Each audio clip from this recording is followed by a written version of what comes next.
Olá, veja nesta edição. NPT busca fortalecimento de políticas públicas contra o racismo. O Ministério Público do Trabalho propôs um abaixo-assinado para que a Convenção Interamericana contra o Racismo, a Discriminação Racial e Formas Conexas de Intolerância e a Convenção Interamericana contra toda forma de discriminação e intolerância sejam ratificadas pelo Congresso Nacional. Sindicato é acionado na Justiça após descontos indevidos no contra-cheque de não filiados. Abri o contra-cheque, olhei tudo e vi que tinha essa contribuição sindical indevida. Meio ambiente de trabalho de rodoviários é afetado e MPT entra na Justiça contra responsáveis. Os ônibus do Distrito Federal têm motor dianteiro, que fica ao lado do motorista. Esse motor ele emite ruído, calor e vibração. Esses três fatores juntos prejudicam a saúde por completo dos trabalhadores. E ainda, o trabalho de um detetive particular. Pensa que é uma gravata normal, ela é uma gravata normal realmente, mas ela tem uma câmera aqui. O Trabalho Legal é o programa do Ministério Público do Trabalho em parceria com a Associação Nacional dos Procuradores do Trabalho. Para fortalecer políticas públicas de combate ao racismo, o MPT tem buscado o apoio de entidades da sociedade civil e sindicatos para a ratificação de 2 convenções aprovadas em 2013 na Organização dos Estados Americanos.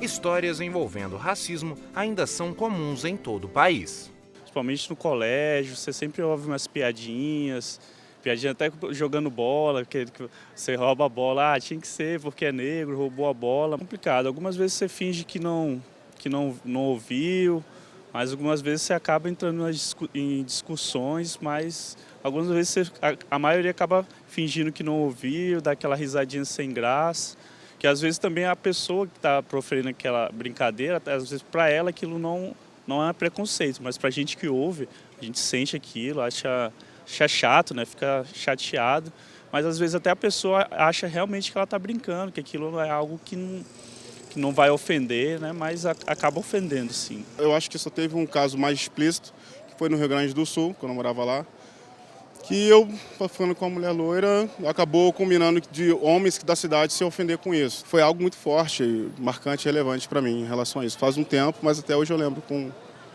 exatidão. Os casos podem não parecer graves, mas quem pratica, na verdade, comete um crime inafiançável. Já a vítima nunca esquece a situação. Entrevistas, né, de a pessoa ser excluída mesmo porque ela é negra, né? E às vezes de chegar num local e a pessoa, por ela ser negra, ela ser tratada diferente pelo fato justamente dela ser negra. Então, não, a pessoa é branca, ela vai ser tratada de uma forma. Isso acontece não só com cor também, mas com questão financeira, né? Então, se a pessoa tem um poder aquisitivo melhor, ela é tratada diferente, assim como o negro, em alguns lugares, é tratado de maneira diferente, justamente pela questão dela ser negra. Joyce não esconde o sentimento diante dessa realidade. Eu fico triste, né? Triste em pensar que as pessoas pensam que elas são diferentes uma das outras, porque ela tem uma cor, porque ela é branca, tem uma cor diferente da minha, ela se sentir melhor ou querer me fazer me sentir inferior a ela, justamente por essa questão de cor. Eu fico triste. Eu tenho pena desse tipo de pessoa, pena mesmo, porque a gente pode qualificar as pessoas por diversas coisas e não por questão de cor. Acho que é uma questão banal, é uma pessoa muito fútil, uma pessoa que classifica as pessoas pela cor que ela tem, pela etnia ou pela classe social. Para combater situações como essa, o Ministério Público do Trabalho propôs um abaixo-assinado para que a Convenção Interamericana contra o Racismo, a Discriminação Racial e Formas Conexas de Intolerância e a Convenção Interamericana contra toda forma de discriminação e intolerância sejam ratificadas pelo Congresso Nacional. A Convenção contra o Racismo, a Convenção Interamericana contra o Racismo, ela propõe uma pesquisa das problemáticas raciais, indica a escravidão como fonte de racismo. Portanto, eu acredito que nós caminhamos rumo à ratificação dessas convenções. Nós estamos caminhando na direção de um mundo com mais paz, de um mundo de amor, de um mundo de confraternização fraternização entre os povos, entre as culturas, de um mundo com um sentimento de multiculturalismo, como propõe a Convenção Interamericana contra o Racismo. Os dois documentos foram aprovados pela Assembleia Geral da Organização dos Estados Americanos, mas para ter validade no Brasil, precisam ser ratificados pelo Congresso Nacional. Não há nenhuma razão para acreditar que o Brasil não venha a ratificar essas convenções, uma vez que o Brasil já ratificou todos os outros documentos internacionais em que elas se fundamentam. A ideia é que entidades da sociedade civil e sindicatos participem do abaixo-assinado.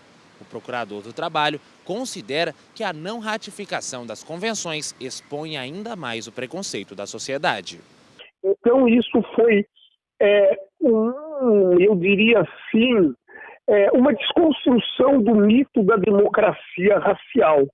E essas convenções também exigem uma razoável diversidade nas posições de destaque, tanto no âmbito dos poderes públicos, da administração pública, como no âmbito de todos os setores da sociedade, inclusive nos setores privados. Já a assinatura poderia colocar o país em outro patamar no combate à discriminação. Existe uma vontade de se criar um continente sem discriminação. Nós estamos no decênio afrodescendente. A Resolução 68 da Organização das Nações Unidas instituiu os anos de 2015 a 2024 como a década da afrodescendência. Então, nós esperamos que o Brasil ratifique essas convenções ainda no início dessa década da afrodescendência. Quem já foi vítima do racismo espera que as convenções possam ajudar a próxima geração a não passar por situações parecidas. É ruim a gente estereotipar as raças, né? Por exemplo, eu sempre vejo um negro como lixeiro, como empregada doméstica, e, enfim, com subemprego, né? E a gente está acostumado a ver pessoas brancas como médico. Eu queria que um dia meus filhos, eu não tenho filho, mas que meus filhos vissem outra visão disso tudo. O Trabalho Legal traz agora um alerta. Você costuma olhar os descontos descritos aí no seu contra-cheque? Se a resposta for não, você corre o risco de ser lesado. Com o contra-cheque na mão no começo do mês, muitas vezes o trabalhador só observa o valor líquido e não cria o hábito de conferir os descontos. Eu realmente não sei, cada vez que eu tento entrar no meu acesso, que a gente tem direito a olhar a folha de pagamento online, sempre me bloqueia, porque eu não lembro de senha, nunca. Tem sempre que pedir ajuda aqui de uma colega de trabalho para me ajudar a acessar, mas eu realmente não tenho mania. Não sei direito quanto que me descontam e eu olho o meu salário, se eu acho que está compatível com o que veio no mês anterior, eu deixo. Já Marcela confessa ter a atenção redobrada. Nada passa pelo olhar atento da publicitária. Eu olhando ali, eu disse, ponto, esse negócio está errado, né? Estão me faltando X reais. E eu, então, olhei o contra-cheque, né? Abri o contra-cheque, olhei tudo e vi que tinha essa contribuição sindical indevida.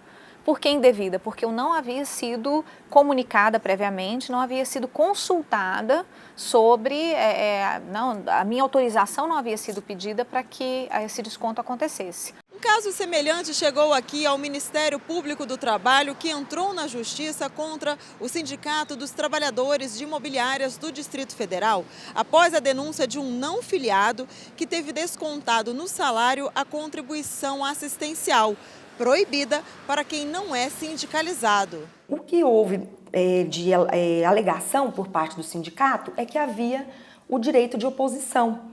O direito de oposição também previsto na convenção coletiva, ele fixava um prazo de 10 dias ao trabalhador não filiado para se opor a esse desconto, contados do registro da convenção coletiva junto à Superintendência Regional do Trabalho e Emprego, o que foi considerado pelo Ministério Público algo assim irrazoável, porque o trabalhador ele não sabe o dia em que esse registro é feito pelo sindicato. Esse trabalhador também que fez a denúncia, ele não teve como exercer o seu direito de oposição porque já havia passado o prazo. Um caso típico, né? Porque ele nem mesmo sabia, né, o dia do registro da convenção junto à Superintendência Regional do Trabalho. A audiência ocorreu na 16ª Vara do Trabalho de Brasília. O acordo judicial prevê a obrigação do sindicato de não realizar descontos nos salários ou fazer cobranças em instrumentos de negociação coletiva que firam a liberdade sindical. Procurado, o SEICOM não quis comentar o assunto. Caso descumpra a sentença, o sindicato será multado em R$20 mil por cada débito indevido. A filiação ou não por parte do trabalhador a um sindicato é uma escolha assegurada por lei. Segundo a Constituição Federal, ninguém é obrigado a filiar-se ou manter-se filiado, mas é obrigado a pagar a contribuição sindical anual, feita todo mês de março. Já outras contribuições, como confederativa, assistencial e mensal, são facultativas a não filiados.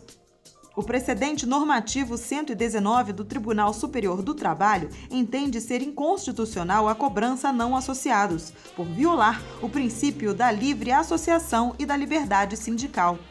Segundo Milena Costa, ficar de olho no contra-cheque pode evitar prejuízos. Fica mesmo um alerta para que haja esse acompanhamento, né, através do contra-cheque. No mês de março vem a contribuição sindical, mas ficar atento, né, ao desconto de outras contribuições, principalmente se não for filiado. Né? E até mesmo o filiado, né? O filiado também tem que ficar bem atento ao contra-cheque para que ele fiscalize se o percentual está sendo descontado de forma correta. Agora a Ana diz que vai ficar mais atenta e prestar atenção em cada detalhe do contra-cheque. Tenho que estar ligada, eu tenho que me policiar para isso, mas realmente eu sou um ser desligado. Eu brinco muito com ela todo mês. Você já olhou seu contra-cheque, né? Eu sempre, quando eu fico sabendo de algum ou desconto ou acréscimo, né? Eu sou sempre a primeira a avisá-la. Olha, tem um desconto aqui, ó, tem um acréscimo de lá, né? Então eu brinco que eu sou portadora de boas e más notícias, né? Mas eu acho que é muito importante, todo mundo deveria fazer isso. A seguir, meio ambiente de trabalho de rodoviários é afetado e MPT aciona responsáveis na Justiça.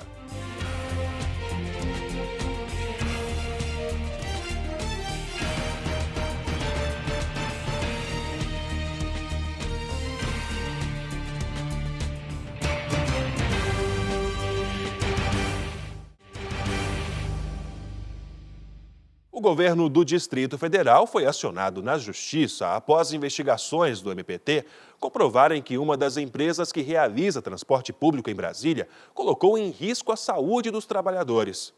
A reportagem é de Rodrigo Nunes.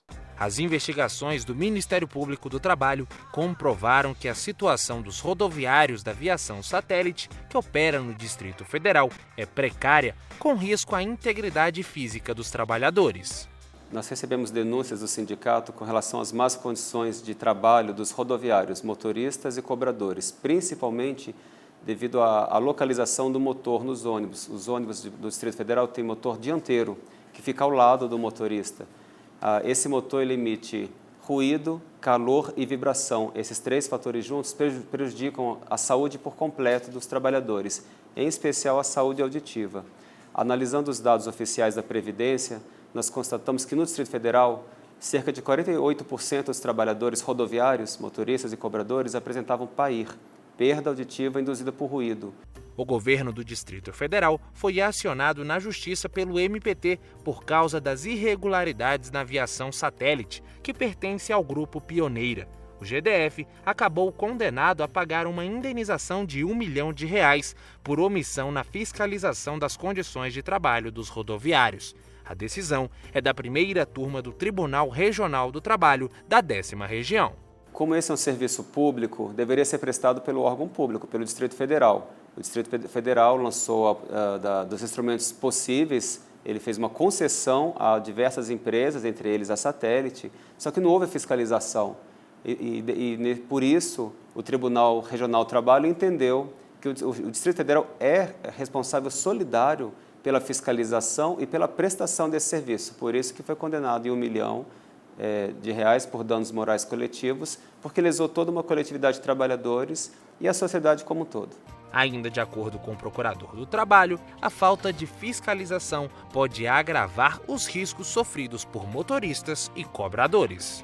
Nós constatamos nas nossas investigações que os ônibus, como não passam por fiscalizações, têm problemas no freio, têm problemas de reflexo no vidro lateral. Há o perigo também do condutor se distrair quando um passageiro conversa com ele, ou uma briga, um assalto, e nada disso é fiscalizado ou não são tomadas medidas para minorar esses riscos e essas condições desfavoráveis dessa profissão. O Tribunal Regional do Trabalho determina que a aviação satélite regularize o ambiente de trabalho dos empregados antes de voltar a rodar. A empresa também deve ter 100% da frota composta por ônibus com motor traseiro, ar-condicionado e câmbio automático. Em virtude dessas ações, nós estamos negociando com o Distrito Federal um projeto de lei para que todos os ônibus tenham motor traseiro. É mais seguro, é mais rentável. O ônibus com motor traseiro é um pouco mais caro, mas a manutenção é mais fácil, é produzido no mercado nacional. Os problemas dos motoristas e cobradores não se limitam apenas aos ônibus. A questão dos terminais é um outro problema grave, porque os motoristas e rodoviários eles não têm um lugar para descansar, para ir ao banheiro, para fazer uma refeição, um lanche. Nós constatamos nas nossas investigações que não há um cuidado com os terminais. Há terminais que sequer existem. Então, os próprios trabalhadores se cotizam para construir um banheiro, mas sempre em condições inadequadas. Essa é uma responsabilidade tanto das empresas concessionárias quanto do Distrito Federal, e nós não podemos deixar que esses trabalhadores tenham sua dignidade vilipendiada pela falta desse cuidado.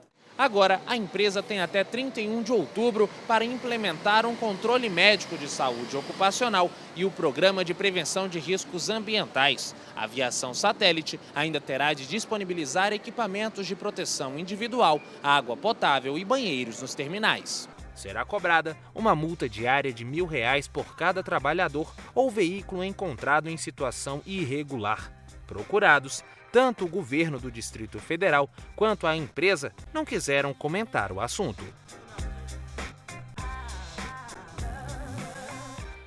Fique agora por dentro das ações do Ministério Público do Trabalho com a revista MPT. Grupo Pão de Açúcar é condenado por jornada abusiva. O Ministério Público do Trabalho em Sorocaba conseguiu na Justiça a condenação da Companhia Brasileira de Distribuição, conhecida como Grupo Pão de Açúcar, ao pagamento de indenização por danos morais coletivos no valor de R$300 mil por abusos de jornada de trabalho. A sentença, dada pela primeira vara do trabalho de Sorocaba, também determina o cumprimento de obrigações relativas a descanso semanal, intervalos e duração máxima do expediente, sob pena de multa diária de R$500 mil por empregado lesado. Cabe recurso ao Tribunal Regional do Trabalho de Campinas. Banco é condenado por punir funcionários que o acionaram na Justiça. O Ministério Público do Trabalho no Rio Grande do Sul obteve liminar contra o Banco do Estado do Rio Grande do Sul, o Banrisul, obrigando a instituição a encerrar atos discriminatórios ou represálias contra empregados que o acionem judicialmente. De acordo com o inquérito civil, as represálias envolviam transferência, perda de função ou cargo em comissão, dispensa e não recebimento de parcelas salariais habitualmente pagas. A multa diária fixada pela 14ª Vara do Trabalho de Porto Alegre para o caso de descumprimento é de R$10 mil. O Banrisul se recusou a firmar termo de ajuste de conduta proposto pelo MPT. O Ministério Público do Trabalho pediu ainda na Justiça a condenação do banco ao pagamento de indenização por danos morais coletivos no valor de R$1.700.000 e a divulgação da sentença em jornais. E você vai ver logo depois do intervalo o trabalho de um detetive particular.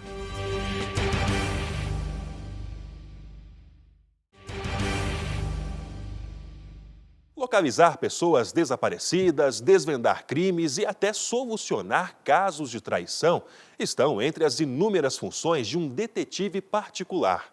O repórter Rodrigo Nunes conversou com Sérgio Barros, um dos profissionais mais requisitados em Brasília. Já teve a sensação de estar sendo vigiado? Estranho, né? Mas às vezes acontece e pode ter alguém acompanhando os seus passos. Muitas vezes o responsável por isso é um detetive. Então, viemos atrás de um para saber como é o trabalho desse profissional. Vamos nessa? E encontramos o Sérgio, que é detetive particular. Sérgio, como é trabalhar vigiando os outros? Olha, você viver um pouco da vida da pessoa que está sendo investigada. Os lugares que ela frequentar, os ambientes que ela for, a gente vai estar sempre ali por perto e convivendo um pouquinho da vida da pessoa. E como é a rotina de um detetive particular? É uma rotina meio pesada, porque não temos horário. Se o cliente ligar 5 horas da manhã ou 6 horas da manhã, a gente tem que estar pronto e preparado para atendê-lo, né? Depende de cada caso. Então, a gente tem que estar sempre disponível para o cliente. É uma profissão perigosa? Sim, a profissão de detetive particular é uma profissão perigosa, porém você tem que tomar cuidados ao investigar, né? Porque você não sabe completamente com quem você está lidando. Então, você sempre tem que manter sigilo, né, de todas as informações que você vai obtendo dos casos. Muitos anos nesse meio, muitas histórias para contar, né? Teve alguma que marcou a sua trajetória? Sim, muitas histórias. Teve uma que marcou a nossa trajetória, que foi de uma cabeleireira que acabou nos contratando.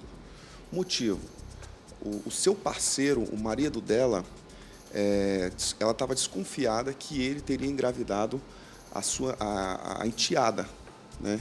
Então, assim, ele acabou saindo de casa em torno mais ou menos de uns 3 meses, ao desconfiar que a filha estava grávida, e sumiu.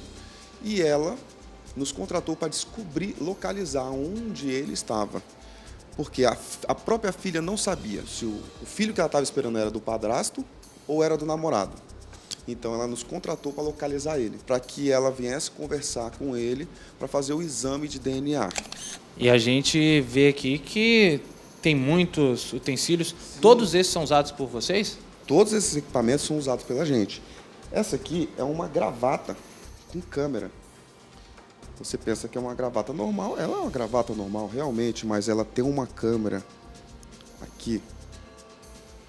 Imperceptível, né, praticamente? Imperceptível. E é acionada com controle remoto, né? Então a gente acopla ela no corpo e o controle pode ficar dentro do bolso, você aciona o equipamento e começa a fazer a investigação. Temos esse outro equipamento também, que ele é muito eficaz e bom. É uma câmera escondida que a gente pode acoplar em lugares onde a pessoa não perceba. Você pode estar lá no quarto da sua criança, do seu filho, né? E monitorar do seu trabalho, o que está acontecendo no quarto do seu filho. Se a babá está cuidando direito, né? Enfim, um equipamento excelente. Tem esse boné aqui também, que ele possui uma câmera. Excelente equipamento também. E temos esse também, que é um relógio de parede. Tem uma câmera no relógio? Tem uma câmera no relógio também. Aqui no número 10, se você olhar, tem uma câmera. E esse equipamento, ele também é Wi-Fi. Depois dele instalado no ambiente, você tem acesso no seu celular, no computador da sua casa, onde você estiver, de todas as imagens que estão acontecendo do ambiente. Falta dizer que tem no som também agora. Tem no som também. Esse no som aqui é um equipamento que é instalado, é um som normal de casa, né, ou para você colocar em casa, escritório ou consultório, mas a gente abriu ele e acoplou uma câmera escondida nele. Eu vou até mostrar para você como é que ele trabalha, como que ele filma. Então vamos lá. Mas é só isso? Já está gravando a gente? Sim, já liguei o equipamento e ele já está gravando. Já está gravando, sim. Ele grava com detecção de movimento. Então quer dizer que agora eu estou sendo monitorado? Você agora está sendo filmado nesse exato momento. Dá um tchau aí. Eu vou colocar um equipamento para você também começar a monitorar. E vamos sentir um detetive, então. Sim, olha só. Ele é um botão de camisa. Vou colocar em você. Posso? Pode. Pronto, coloquei o equipamento em você. Agora eu vou ligar ele e você vai sentir uma vibração, vai parar. Pronto, você já pode gravar, já pode começar a espionar também. Então agora é só hora de dar tchauzinho para a câmera. E com todo esse equipamento, quais são os casos mais comuns aí que vocês investigam? O carro-chefe hoje de uma agência de investigação são de infidelidade conjugal. Hoje, a gente tem 50% dos casos que a gente pega hoje são de infidelidade conjugal, né? Traições, enfim. Então o mercado para detetive particular ele é amplo no Brasil? Sim, o mercado para o detetive particular é amplo, sim. É uma profissão que vem tendo procura a cada dia que se passa, né? A população sempre precisa de uma ajuda, né? Para desvendar os casos, para conseguir descobrir os mistérios que tem aí. E quem quiser ser um detetive tem que fazer o quê? Hoje, para quem quiser ser um detetive, é preciso fazer um curso, né? Estudar alguns meses e depois fazer algumas aulas práticas para ser um detetive. Não pode ter antecedentes criminais, né? Enfim, entre outras. E também ter muita coragem, que a pessoa ela tenha disponibilidade para trabalhar, né? Porque é uma área que você precisa ter tempo para trabalhar nos casos, né? E cada dia, cada mês que passar, sempre se atualizar na tecnologia. Sérgio, muito obrigado pela participação no quadro Meu Trabalho. E se você quiser deixar um recado para os telespectadores? Olha, o recado que eu deixo é que o mercado está aberto, né? Estamos de porta aberta para atender a todos, tá? Hoje, quem quiser ser um detetive particular, estamos à disposição para ajudá-lo. O quadro Meu Trabalho com o detetive particular fica por aqui. E voltamos ao estúdio com você, Rafael. Bacana, né? Parabéns ao Sérgio pelo trabalho. Quer participar do nosso programa? Então envie um e-mail com a sua sugestão de reportagem para trabalholegal.pautas@gmail.com. Mais informações sobre o Ministério Público do Trabalho estão disponíveis em www.mpt.mp.br e também no Facebook ou canal no YouTube. Esta edição fica por aqui. Até a próxima semana.